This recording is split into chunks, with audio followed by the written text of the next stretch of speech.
simple seconds after breaching 45,000 US dollars, Bitcoin rocketed up to nearly 48,000 US dollars as short positions were squished and squashed, like a no-coiner's life savings after depositing it in a bank to earn negative interest. And with beautiful granny Janet Yellen now suggesting an elimination of the debt ceiling, allowing trillions more to be printed, did crypto just get the green light to pump on us very bigly?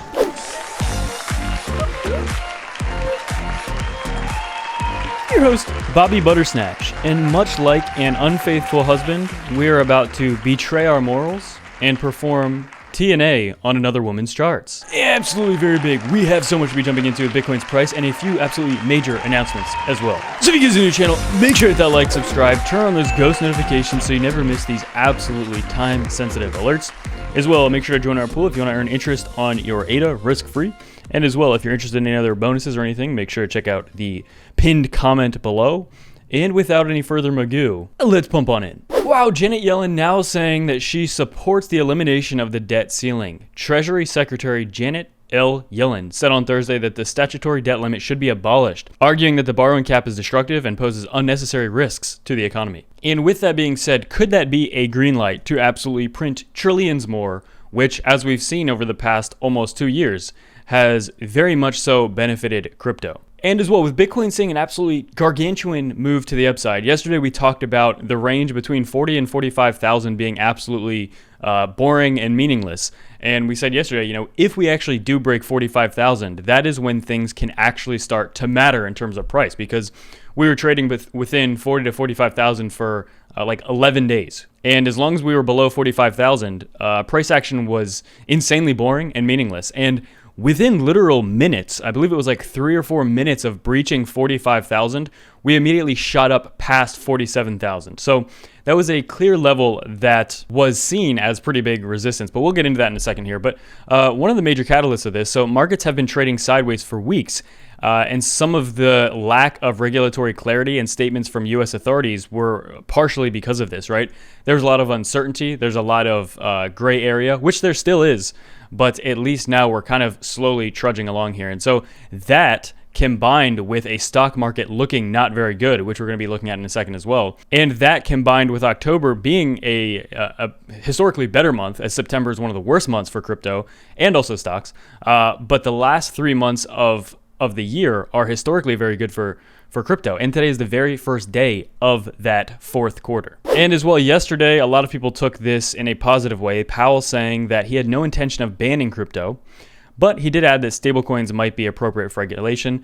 Again, a lot of people were kind of expecting that the US was not going to have an outright ban, but this is just further confirmation. And again, if we know anything about the government, they're going to try and milk this and make as much money and take as much of it from you as possible via taxing. Even this horrible new proposal of taxing unrealized gains. If you don't know what that means, it's basically the silliest thing ever. You would be taxed on profits that you haven't even taken. Okay, it doesn't make any sense. Okay, say I buy a house for $500,000 and it appreciates to $700,000. I would then be liable for that $200,000 gain, even though I haven't sold the property. And comparing that to crypto, it would absolutely cripple the markets in the US again. So that's one thing we're gonna be watching. But before we jump into the price as well, Coinbase did get hacked, and it disclosed this recently. Only, again, 6,000 is not a lot, but it is a fair amount of people. It is a lot of people that most likely did get their cheeks absolutely ripped open by this. But again, Coinbase actually said that it will be depositing funds in your account equal to the value of the currency improperly removed. So you're basically going to be reimbursed from this if you haven't already. But yeah, I believe it's a mix of like SMS, using your cell phone as a two-factor authentication, which I highly recommend you do not do, because SIM swapping is fairly easy for scammers to do. While on the topic, never respond to scammers. I have hundreds of fake Twitter and Instagram impersonators of me. In fact, there's a fake Instagram profile of me with like 10 times the followers that I have, even though those followers are not real. Okay, they just buy followers, which is fairly easy to do, like bot accounts. And you see that big number of like 40, 50,000 followers on Instagram and you think it's real. It's not. So be careful of that. I will never message you. And it's not because I hate you. It's just that I have been exhausted responding to comments and reading all of that for about 8 months now. So yeah, I have absolutely no patience. I am not going to be sending out any emails, any messages on Instagram, Twitter, anything. There is a 99.9, there's a 100% chance that it's not me if you get a message from me. And so with that being said, this potential falling wedge that we've been watching for a long time as it teetered right on the bottom of this pattern here did break out to the upside.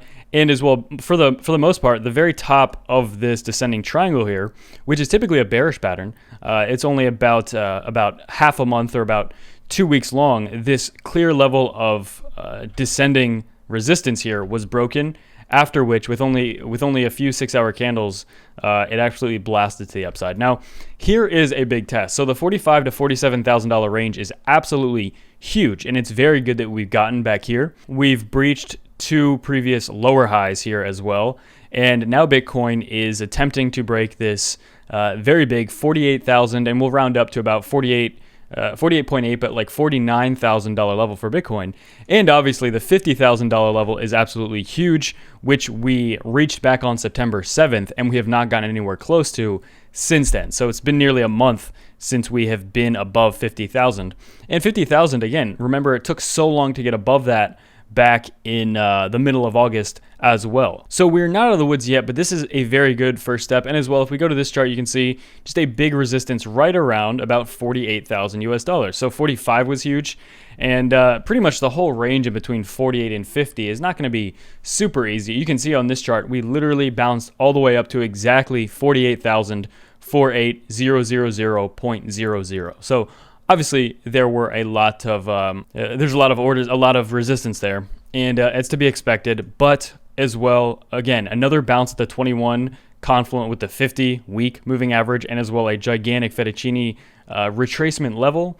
Just very important that we bounce here. But again, we're still slowly trudging along, but this is looking more bullish considering that the $40,000 level has, for the most part, been defended, even though we dipped a little bit below it very briefly earlier in the month or about a few weeks ago. Overall big, and the $48,000 to $50,000 range is going to be another big test. Realistically, if we can breach these previous highs here, these previous highs of about 53,000, then I think we're on a very bullish continuation of this reversal ever since the middle of July.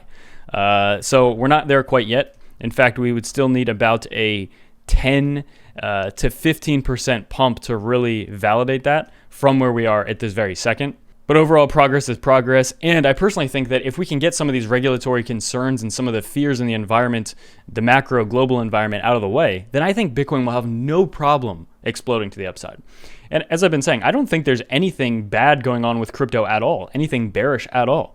I think the only reason at this point we've had pullbacks in the market is because of fears globally that really are not really too much related to crypto, other than the additional fears of regulation. However, the fears of regulation will most likely be worse than the actual regulation itself. And as well, it's just so important to watch this. The SPX is now below, again, the 100-day moving average, which pretty much ever since the recovery we saw back in March of 2020, okay, remember that massive crash across all markets.